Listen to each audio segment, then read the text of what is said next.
Hello everyone. So I decided to make a small video about the Tesla app for everybody. So this is the app itself.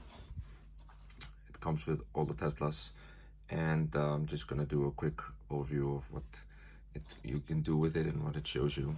As you can see now, there's the car is in 79%. I can click here on the battery and I can get more details.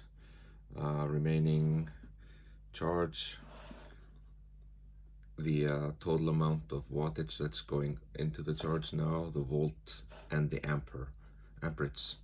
I can also set where I want the car to stop charging. So if I want to go to 90%, I can do like this, and it will recalculate the time it takes to get to 90% as soon as this starts. Now I can stop the charging just by clicking here, start it up again. As you can see, it's calculated now that it's 3 hours and 20 minutes to get it up to 90%. Now I don't want to be in 90%. I charge normally to 80% because that's the recommended thing to do. Well, you can charge to 90, but it's preferred not to do it above that, not for everyday use at least. So I keep it in 80 and I drive it down to maybe 40, and then I try to keep within that range. Okay, so then we have the fan. We can turn on the heating inside the car. This is like a quick on and off. I can open the front, and I can lock or unlock the car remotely. So this indicates that the phone key is not in the car. It's not, well, it actually uses the Bluetooth in your phone to hook up to the car and uses that as a lock. So now it's telling me there's no phone close to the car, so the phone key for this phone now, it's not close to the car, so it's disconnected. The climate here says now its interior is 28 degrees. We're using it to heat up the front window, so it's defrosting the window, and we can see it's set to high, and the same thing here. And now I can do, for example, turn off climate, and it now stops the climate. And you can see now the fan is turned off. Now I can go on to controls and I can open and close the windows, and if they are open completely, it will close them completely. If you push open, it will just open them by about, I'd say, this amount. So it's just gonna let most of the heat or cold in, depending. Now there's again another place to unlock the car. So let's say you're in a situation where you take the car out driving, you're somewhere way in the country, and let's say you go outside and you lose your phone and you don't have your card with you. That way, if you find someone else that has a phone, you can call your significant other or someone else and ask them to remotely open the car. So it's something that has happened to me. I managed to lock myself out by turning off Bluetooth on my phone, leaving my wallet with the other key inside the car, and I charged it. And this happened on 24th of December. And while I was charging, the car automatically locked while I was outside. And I was lucky that I could use my Apple Watch to tell Siri to call my wife, which then opened the Wi-Fi connection to my phone in the car and called my wife, and she could open the car. That was amazing. Something that really helped. I can flash the lights. I can honk the horn. I can start the car, open the front or the trunk. I can put the car in Valet Mode. So let's do that now, for example. Now the Valet Mode is set. Now inside the car, you can customize the Valet Mode. So basically that means the acceleration and the speed is limited to a very low speed and very low acceleration. And the car inside will say it's in Valet Mode, and you cannot take it out of Valet Mode without doing the pin. And that's different because we can do that on and off through the app without the pin because the phone is already locked.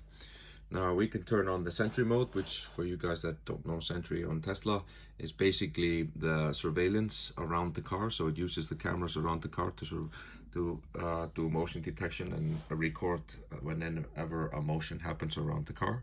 So if someone accidentally doors your car or bumps it or whatever, you have a video for your insurance company. If it's not the Good Samaritan that doesn't report the damage. In most other cars, if you happen to have that, like on my Honda Ioniq, someone scratched the whole car when I was in the shopping mall, and that was just on me, so I had to pay all those damages myself, which is pretty crappy. Now this will prevent that. Now speed limit mode. Let's say you want to lend your friend the car or something, you can put the speed limit mode on and limit the speed of the car. Now this was the control section. We have the charging session which we did before. It's got 50 minutes remaining. We have a location. I can see where it's located, the car. Now if the car is driving, someone's in it or whatever, it will say the car is driving here, and you can see it on the location move. Now the upgrades part will show you if you have any system upgrades, like if you want to buy, we got an error. Great, they must be doing some changes. Let's try that again. Oh, no, yeah, they obviously removed that option. Okay, at least before they had that upgrade section popped up in the app a couple of months ago, and it showed you if you wanted to buy the full self-driving part, and also for some of the Tesla Model 3 all-wheel drives, you could buy the extra power pack. And I guess they removed that, and I personally find it it should be somewhere else than in the front, because you really don't need that in the front of the app. But obviously they are working on that. So you can even do a scheduled service. Now let's see if that works. Yep. So let's just get this to focus. Here we go. So now I can complain or whatever. I have some problems with my door handles or my 12-volt battery. I can just click here and I can do next. And I can say faulty battery. And I can upload a photo if needed. And it's gonna show me location where I would like to take the car. So I'm gonna do Reykjavik, Iceland.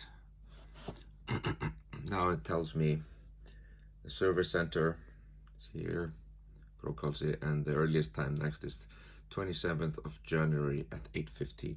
Or I could take it to Edinburgh, which is a little further, and I would need to do a ship in because I'm in Iceland. And then I just press next, and it will book the time, and it's just great. It tells me the model number, how much I've driven, and so far. Also, which I love about this car, it's more of a cosmetic thing, but if you leave any of the doors, front or trunk, or the charging port or anything open, it really will reflect on the picture itself. So if I step on the brakes, you can see the braking light go on. If I remove the charging cable, this cable will be removed from the photo. And that's, it's pretty cool. And we have the settings here. Now you have inbox, you have some, like here, something new, important updates here for the car, notifications. Now what do you want the car to notify you if, like, you wanted to tell you when it starts charging, when the charging is complete, if someone's summoning and all that. We've done that here. Now Face ID, turning that on. We don't have that on here.